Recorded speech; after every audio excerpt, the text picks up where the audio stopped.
Почитувани, поминуваат месеци откако лично Зоран Заев, од функција премиер, изјави дека има сведочења дека руски бизнисмени или бизнисмен делел пари на младинци за организирање на протести. До сега од Министерството за внатрешни работи нема никаков доказ или истрага која го потврдила тоа. Министерот за внатрешни работи Оливер Спасовски тогаш рече дека кога ќе има нешто, ќе го соопшти во јавноста. И од тогаш молк. Тој молк се должи на две опции. Или Заев лажел, или Спасовски крие. За ова второто, медиумите упатуваат дека постои можност за сомнеж за поинакви релации. Се пишува за можна релација на Заев и владата со руски бизнисмен, близок до Москва, а распослан из Грција, Иван Савидис. Од тука, Заев, Спасовски и владата мора да одговорат.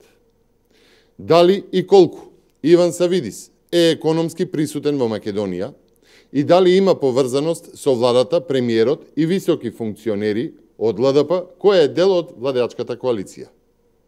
Дали Заев знаел чија компанија посетува кога го посети тутунскиот комбинат во Крушево, кој што е дел од синџирот на компании на Савидис. Дали Заев беше придружуван од Панајотис Теранидис, човек од доверба на Савидис. Колку се зголемени приходите на компанијата Секе на Савидис по 2017 година, односно откако Заев ја презеде власта.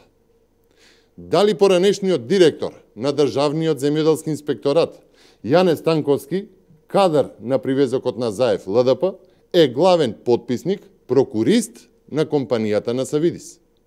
Дали Заев знае дека неговиот пријател, солунскиот градоначалник Јанис Бутарис, е тесно поврзан со Иван Савидис, кој што е веројатно и му е спонзор во политичката кариера. Дали знаел Заев дека хотелот Македонија Палас во Солун, или како што милува Заев Тесалоники, каде што Заев оди на прослави со семејството и со советниците од владата, е токму хотел на Иван Савидис.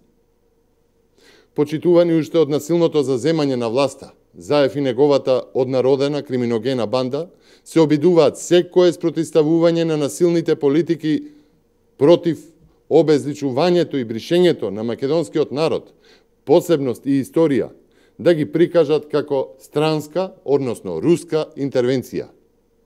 Заев досега, освен празни флоскули, но и лаги, имајќи ги предвид раскажаните наводни сведочења на младинци, нема предочено никаков реален показател.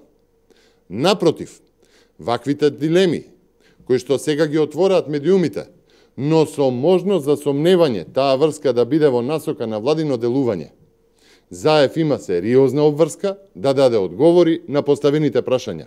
Во спротивно, само ќе ги засили сомнежите. Ви благодарам.